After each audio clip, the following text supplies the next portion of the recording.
Hello students, welcome to Evergreen Commerce classes. In this video, we are going to start Joint Hindu Family Business. This is the second form of business organization.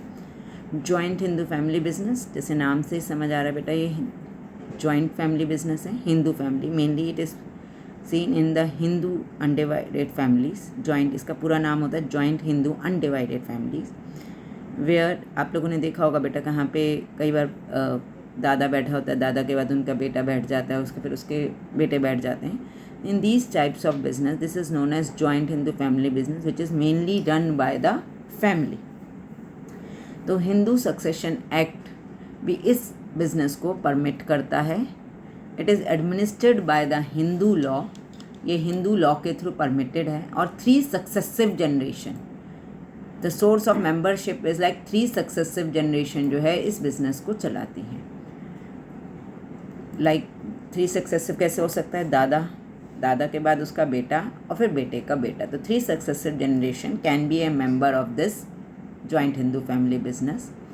ठीक है. अब इसमें कुछ important terms हैं joint Hindu family business के, हम उनको देखते हैं. जो घर का मेल मेंबर, सबसे बड़ा एल्डेस्ट मेल मेंबर होता है जॉइंट हिंदू फैमिली बिजनेस का, वो उसे कहलाया जाता है कर्ता. ठीक है.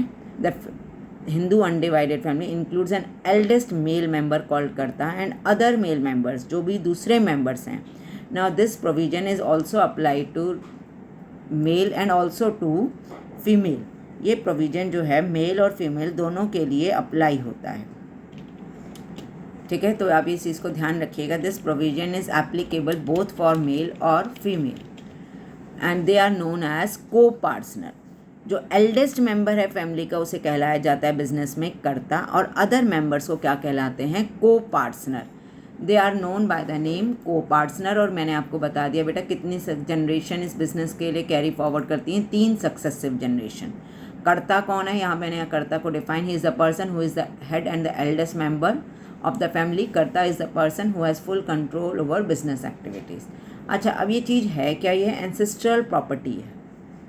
ठीक है. ये ऐसा नहीं है कि उस पर्सन ने खुद बनाया हुआ है. ये जो वो बिजनेस है जो पीढ़ियों से पीढ़ियों दर चला आ रहा है. It is the property of forefather और an ancestor and over which the members have an equal right. Ancestor property जो होती है बेटा, जैसे ही बच्चे का बर्थ होता है उस फैमिली में, उसका राइट उसी समय अराइज हो जाता है उस बिजनेस में. Because this is not the business which is taken by the person of the family. It is a property which is taken from their forefather और ancestor. ये वो प्रॉपर्टी जो उसने खुद नहीं बनाई है. ये वो प्रॉपर्टी है जो फोरफादर और एंसेस्टर से उसके पास आई है और उसको ये राइट मिला है. ऐसे ही उस फैमिली में जैसे ही बच्चे का बर्थ होता है तो उसके पास ये राइट अपने आप आ जाता है. देखिए बेटा, को partner is consisted and 3 line and dissidents, मतलब वही 3 जनरेशन इस फैमिली उस बिजनेस को चलाती है. They have equal ownership right. उनके पास इक्वल राइट रहता है and over the property of the ancestor. Now come to the characteristics of the joint Hindu family business. The first characteristic is formation. There should be at least 2 male members. ठीक है ना. अगर एक ही male member या एक person है तो वो तो आपका कौन सा बिजनेस कहलाएगा? वो तो सोल प्रोप्राइटरशिप हो जाएगा. तो there should be at least 2 member to form this Hindu undivided family, that is joint Hindu family business. Ancestor property should have been inherited by the members of. अब वो प्रॉपर्टी ऐसी नहीं होनी चाहिए कि वो जो प्रॉपर्टी है बनाई गई है, वो प्रॉपर्टी है जो एंसेस्टर के थ्रू उसके पास आई है. All the members enjoy this property and have equal share in that property.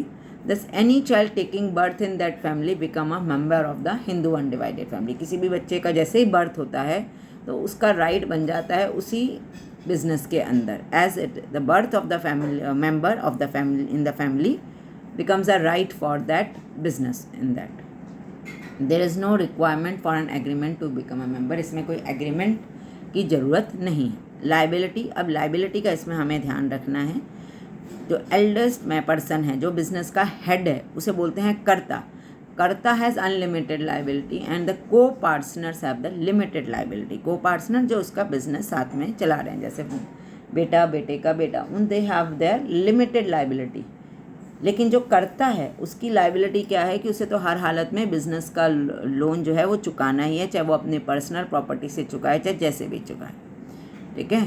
तो all the partner except the karta have limited liability, all the persons have limited liability except the karta, karta की unlimited liability होती है। Control, karta is the full control over the business, जो head हो गया कि सारे decisions जो है मेनली उसके एडवाइस से होके ही जाएंगे, तो he is the head, he has a full control over the business, all the co partner are bound to accept their decision, वो सब इसके डिसीजन को मानेंगे।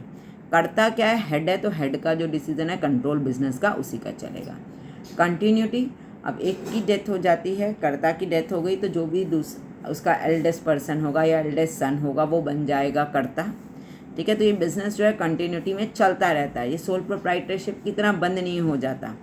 इट कंटिन्यूस, एक जनरेशन के बाद दूसरी जनरेशन, इस ढंग से ये बिजनेस जो है कंटिन्यूएशन में चलता रहता है, ठीक है। After the karta the next eldest male member take up the position of karta in the Hindu undivided family. The business can be divided and ended up, अगर बिजनेस को बंद करना है तो म्यूचुअल कंसेंट के सभी मेंबर से बिजनेस बंद हो सकता है।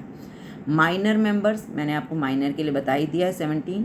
The person who has taken the birth in Hindu undivided, जैसे ही बच्चे का बर्थ होता है उसका राइट उसी समय ही अराइज हो जाता है, तो therefore minor can also be A member of the family. Minor भी जो है वो इस फैमिली मेंबर का, इस बिजनेस का पार्ट है। अगर उसे बिजनेस ज्वाइन करना है तो वो उस समय बिजनेस भी ज्वाइन कर सकता है, ऐसा कोई राइट नहीं है कि उसे बिजनेस ज्वाइन नहीं करना। यह है आपका जॉइंट हिंदू फैमिली बिजनेस का topic. Please like, share and subscribe.